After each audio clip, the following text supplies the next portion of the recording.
High, আপনার সবাই ভালো আছেন তো? নিয়ে আসলাম আরেকটি আমি ঘরোয়া ভিডিও নিয়ে আপনাদের সামনে। দেখতে পাচ্ছেন আমি আমার মেয়েকে একটা ড্রেস গিফট করেছি। এখন কী কারণে করেছি সেটাই বলছি এবং সেটাই আপনাদের সাথে শেয়ার করছি। ঠিক এরকম একটা দিনে আমার ঘর আলো করে এই আমার প্রথম সন্তানটা আমার কুলজোরে এসেছিল এবং প্রথমেই মা ডাকার যে স্বাদ সেটা ওর মুখ থেকেই আমি শুনেছি। ঠিকই ধরেছেন, আজ ওর বার্থডে এবং এই সেই বার্থডে না, সেটাকে খুব বড় করে সেলিব্রেশন করতে পারিনি নানান কারণে, আবার মেয়েরও এক্সাম ছিল, সব কিছু মিলে।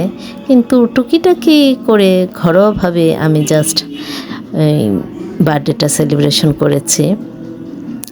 তো কি ড্রেসটা পরে কেমন লাগছে অবশ্যই আমাকে একটু কমেন্টসে জানাবেন। আর ছোট ভাই ওকে এই দিনটা স্মরণীয় করার জন্য এই ফার্স্ট ওকে একটা গিফট দিয়েছে এবং ও নিজে মার্কেটে যেয়ে নিজে চয়েস করে এই গিফটটা নিয়ে আসছে। আর গিফটটা পেয়ে বোন যে এতটাই খুশি হয়েছে, মানে কি বলবো, মানে ও আশ্চর্য হয়ে গেছে যে ভাই যে এত সুন্দর একটা গিফট মানে ওকে মানে দিবে।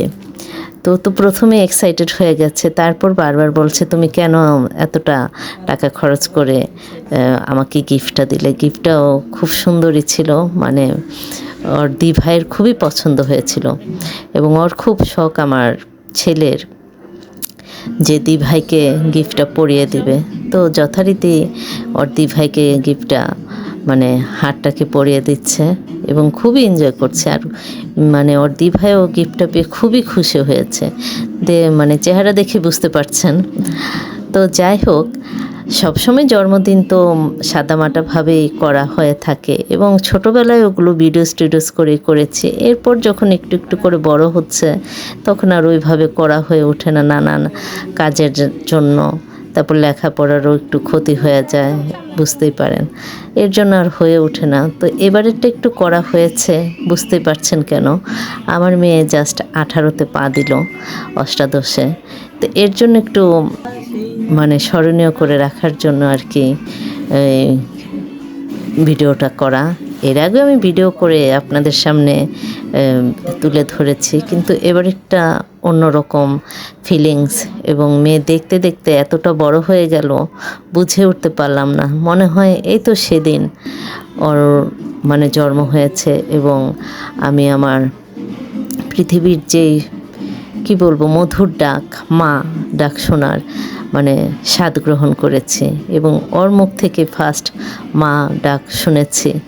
এরপর আমার ছেলে এসছে। তো যাই হোক, তো প্রথমেই ওর পাপা মানে এতটা এক্সাইটেড মেয়ের এই বার্থডেটা পালনের জন্য, তো উনি সব কিছু করে দিচ্ছে। দেখতেই পাচ্ছেন ক্যান্ডেলস জ্বালিয়ে দিচ্ছে, ফায়ার ক্যান্ডেলসটা উনি জ্বালিয়ে দিচ্ছে। খুবই মানে আমরা ঘরোয়াভাবে কাউকে বলা হয়নি, আর এমন একটা দিনে পড়েছে সবাই সবার কাজে ব্যস্ততার জন্য, তো ঘরোয়াভাবেই কোনো রকম আর কি বার্থডেটা সেলিব্রেশন করছি। তো যথারীতি কেক কাটছে। তারপর আমাদের কিছু জানেনই রিচুয়াল থাকে যে আশীর্বাদ করার একটা পালা থাকে। তো প্রথমে তো কেক কাটার পর মানে ওর পাপাকে খাইয়ে দিচ্ছিল। তো ওর পাপা আগে না খেয়ে আগে মেয়েকে খাইয়ে দিচ্ছে, তারপরে আমি দিলাম, আর এরপর মেয়ে দুজনকে আমাদের খাইয়ে দিচ্ছে। তো দিনটা যে এতটা স্মরণীয় এবং এতটা মধুর, এটা মানে বলে বোঝানো যায় না।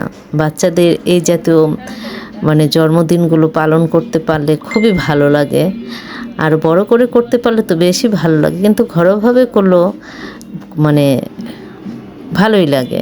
তো এরপর ওর ছোট ভাই ওকে কেক খাইয়ে দিচ্ছে। তো কেক খাওয়া দাওয়ার পালা যখন প্রায় শেষ, তখন আমাদের কিছু রিচুয়াল থাকে যে আশীর্বাদ করার পালা, এটা বললামই। তখন আমাদের জাস্ট ধান দুব্য দিয়ে মেয়েকে আশীর্বাদ করব। আবার খারাপও লাগছে, দেখতে দেখতে মেয়েটা এতটা বড় হয়ে যাচ্ছে কি বলবো। তো এরপরে কয়েকটা আর কি ও ছবি টবি তুললো। তারপর এভাবে আর কি আমাদের এই বার্থডেটা আর কি পালন করা হলো। তারপর আশীর্বাদ করলাম ধান দুব্য দিয়ে। এরপর একটু পায়েস খাইয়ে দিব। এটা যথারীতি আমাদের প্রত্যেকটা বার্থডেতে মানে এই নিয়মগুলো থাকে, যা ধান দুব্বা দিতে হয়, তারপর পায়েসটা খাইয়ে দিতে হয় এবং খুব মানে রিচুয়াল মেনে পায়েসটা রান্না করতে হয় যার যেদিন বার্থডেটা থাকে। তারপর ওকেই আগে প্রথম পায়েসটা খাইয়ে দিতে হয় আর কীরকম একটা রিচুয়াল আছে আমাদের মধ্যে। তা আমার খাওয়ানোর যখন শেষ হয়ে গেল, তারপর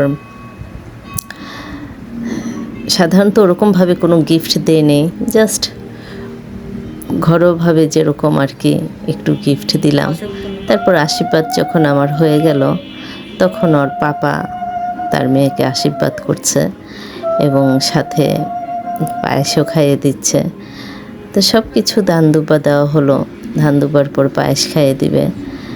তো এভাবে করে আর কি মেয়েকে আশীর্বাদ করছে। আর মনে মনে মানে খুব খারাপও লাগছে যে আনন্দের দিনগুলি তো খুব তাড়াতাড়ি চলে যাচ্ছে, মেয়েও বড় হয়ে গেছে, কিছু করার নেই। তো যে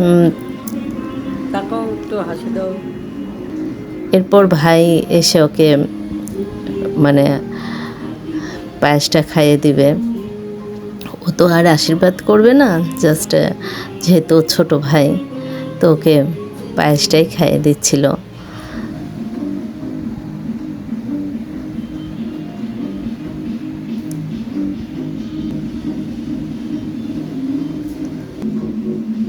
তারপরে যখন সব কেক কাটা এবং আশীর্বাদের পালা সব শেষ, এরপর আমরা সবাই মিলে একত্রে একটু এনজয় করলাম।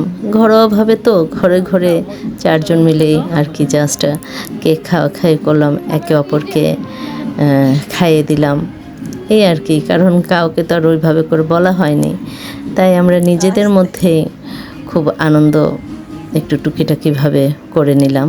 তারপর হলো রাতের ডিনারের পালা। যদিও বাইরে থেকে খাবার আনা হয়েছিল, ঘরে ওইভাবে করে করিনি। তারপরে ভেবেছিলাম একবার মানে কোনো রেস্টুরেন্টে যেয়ে খাওয়া দাওয়া করব, কিন্তু ওই দিনটা সবারই লেখাপড়ার এতটাই চাপ ছিল যে মেয়েও কলেজে ছিল, ছেলেও স্কুলে ছিল। সবাই আস্তে আস্তে প্রায় ব্যাচ কোচিং এগুলি সেরে আস্তে আস্তে সন্ধ্যা 7-8টা বেজে গেছে। তারপর আমাদের বার্থডে সেলিব্রেশন হয়েছে। তো এর জন্য আর ওইভাবে যাওয়া হয়নি, মানে রেস্টুরেন্ট থেকেই সব খাবারগুলো আনা হয়েছে। তারপর ঘরোয়াভাবে আমরা সবাই মিলে একসাথে এনজয় করে খাবারগুলো আর কি খেয়ে নিয়েছি। তো এইভাবে আর কি এই অষ্টাদশ মানে আমার মেয়ের 18তম জন্মদিনটা পালন করা হয়েছে। তো আপনাদের কাছে আমার একটাই অনুরোধ, ওকে খুব খুব বেশি বেশি করে আশীর্বাদ করবেন। ও যেন জীবনে সুস্থ, সুন্দর এবং ভালো মনের একজন মানুষে সবার মাঝে থাকতে পারে। আর সৃষ্টিকর্তার কাছে আমার একটাই অনুরোধ, ও যেন সুস্থ সুন্দরভাবে গড়ে উঠতে পারে এবং থাকতে পারে।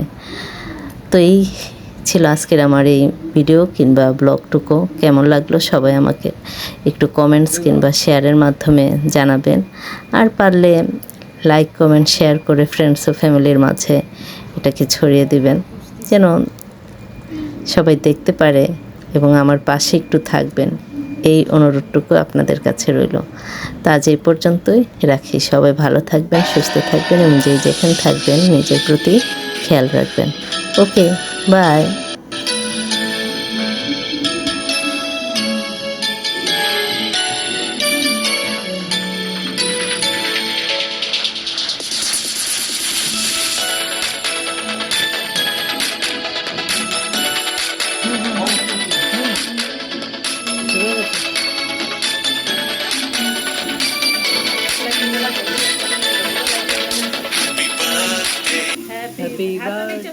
Happy birthday to you. Happy birthday. birthday to you. Happy birthday to Kya. Happy birthday to you.